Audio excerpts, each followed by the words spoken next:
This time around, I thought I'd do a video on something popular for a change. It might be slightly out of season to do this one, but I didn't really care to do this while the anime community was going strong with their hate boner for the series, while smarter anitubers capitalized off of that. It just felt a little too disgusting with my tastes, especially since, no matter when I do this topic, all kinds of weeaboos will come out of the woodwork to try and tell me that this isn't an anime. Welcome to the Tower of God. I've been a fan of this manhwa for around 4 or 5 years now, and I was super excited when I heard rumors floating around that it was finally getting an anime, though I was disappointed when I found out about Crunchyroll's involvement, but fortunately, it turned out to be the first good thing that they've done for this community in years. As a formality before I get deep into the topic of this video, please keep in mind that I'm going to be talking about major spoilers for the anime, and some minor spoilers for the manhwa as a whole. Don't worry though, I'm not gonna talk too much about stuff outside of what the anime shows, since I want more people to go on and read the manhwa. When the anime was announced, I was a little skeptical since I didn't really know how well they could adapt a reasonable amount of the story within only a single core worth of episodes. Upon finishing my binge, I was heavily satisfied with what we got, and I ended up having a single minor complaint that I will elaborate on a bit later. The pacing of the series was perfect, and it lined up really well with how I assumed it would go when I was thinking about where the adaptation would end. I've heard others complain about how many of the manhwa's episodes were adapted into the anime, but much like how people complained about Tokyo Ghoul's adaptation, all of those complaints are just a load of bullshit.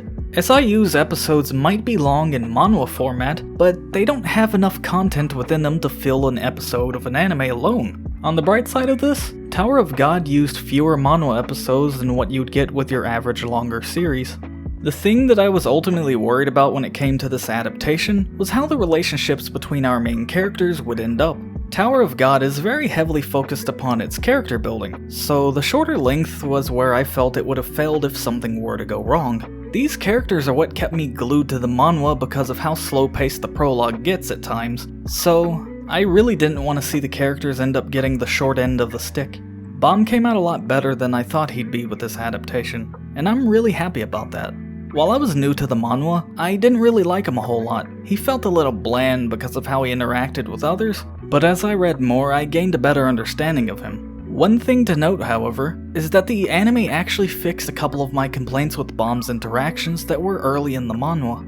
Throughout the prologue of the series, Bomb is the equivalent of a toddler or a small child in terms of his mentality. He doesn't really know a whole lot about the world around him because he didn't grow up in the tower like everyone else. He grew up alone in a cave for an unspecified amount of years. He's also a very selfish character because of his upbringing, but you only get a small taste of that in the anime since, in the prologue, he doesn't act out on his greed much outside of wanting Rachel to stay with him forever.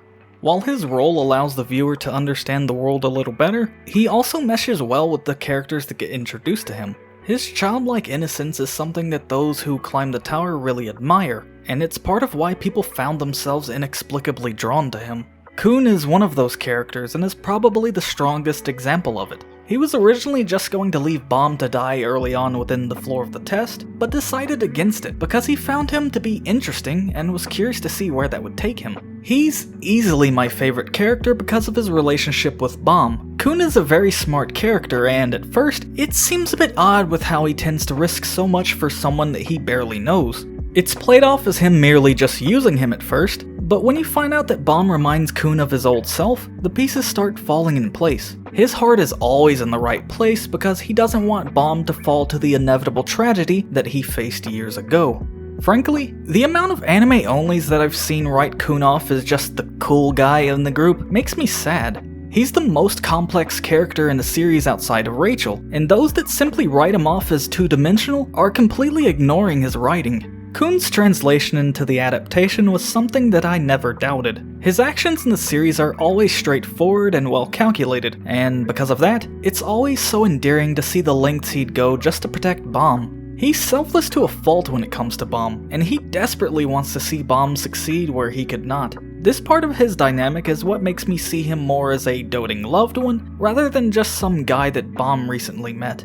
Rock isn't the greatest character of the main group in the prologue, and I definitely can't talk about him to the same degree as the other main characters, but he brings about a kind of charm that solidifies our group of friends. He's a very simple-minded character who focuses on whatever goal he sets out to accomplish, whether it be defeating a strong enemy, getting into fights, or just bumming off people for food. He manages to develop one of the strongest bonds within the series by simply following his instincts, and when you couple that with his more comedic moments, you find that he's the anchor to our main group by giving them a friendly rivalry.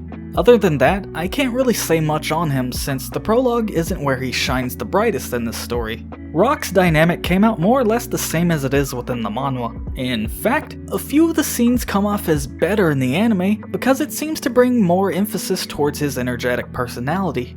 The most important character to our main group's dynamic, however, is within Rachel. She is the entire reason why Bomb left his cave, and she serves as the main motivation for a greater part of the series even after her betrayal. Rachel is very likable in the prologue. Our original view of her might be skewed through Bomb's rose-tinted glasses, but she manages to worm her way into people's trust. She's a lot more passive within this part of the story, and our skewed perception is what ultimately leads us to hate her when she betrays Bomb. But that's not the only reason why. Rachel also betrays us, the audience. Throughout the prologue of the series, we see how great of a person Bomb believes she is, and that starts affecting us. Even though it's clear foreshadowing that something bad involving Rachel is going to happen, Bomb's trust in her makes you want to ignore that nagging suspicion in the back of your head and believe in him instead. I was really amazed to see how well this specific part of the writing translated into the anime. Usually I find something like this to be tough to pull off in any form of media, but since they followed the source material so carefully, it managed to execute it just as well as it did in the manhwa. In the story, Rachel is nearly the polar opposite of Bomb, with the only parts that are similar being the mannerisms and values that she taught him. If her deception of the audience didn't translate the same, her betrayal of Bomb would not have been anywhere near as impactful as the manhwa. This aspect of her character is integral to the series as a whole, so if this wasn't pulled off well, the rest of her character in future anime seasons would end up feeling hollow by comparison. No matter how much I dislike her as a character, I absolutely love how she's written. Her motivations for climbing the tower are solely so she can wish to be strong. This, however, is tied to my single complaint I had about its adaptation. Because of the length of the anime, you only get to know a fragment of her motivations. I personally would have enjoyed it more if the series had a full 2 cores, so people could find out a good part of what makes her tick. The area they stopped at in the anime is a perfect way to end it, but you just end up feeling like you're missing out on a good deal of her character since you're just discovering only part of her true intentions at the end of the prologue. The thing you really get a good grasp on with her character is that she's envious of Bomb and everyone in the tower because they were born with power while she has nothing. With the length of the anime, you also miss out on the fact that not only is she jealous of Bomb, Rachel outright fears him because she knows what he is, which also increases the viewer's interest throughout much of the series until it eventually gets revealed.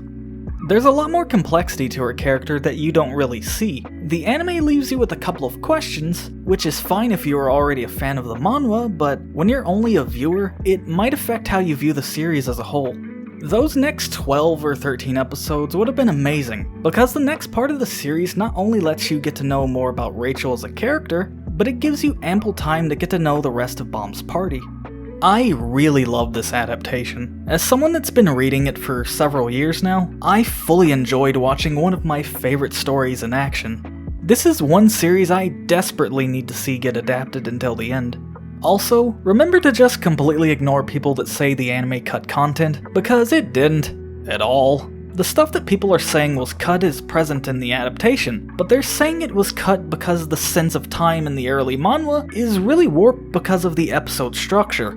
For example, Yuri Jihad seemed to take forever to get to Bomb on the first floor, but in actuality, she only took a couple of minutes to arrive and greet him. I've even seen people say that the anime cut fights, but that is a bold-faced lie. The fights they're talking about, the elimination round at the end of the first test, were all shown. If you're one of the ones spreading these falsities, how about you do us all a favor and fuck off? You didn't want an anime in the first place, so all you're doing is trying to ruin this for those of us that wanted this for years, so we could have more people to talk about the series that we love. All that aside though, I'm really glad people got to experience this amazing piece of fiction. Now, I'll just wait until the rest gets adapted so everyone can sit with me and see why I want Calivan to put his fucking pants on.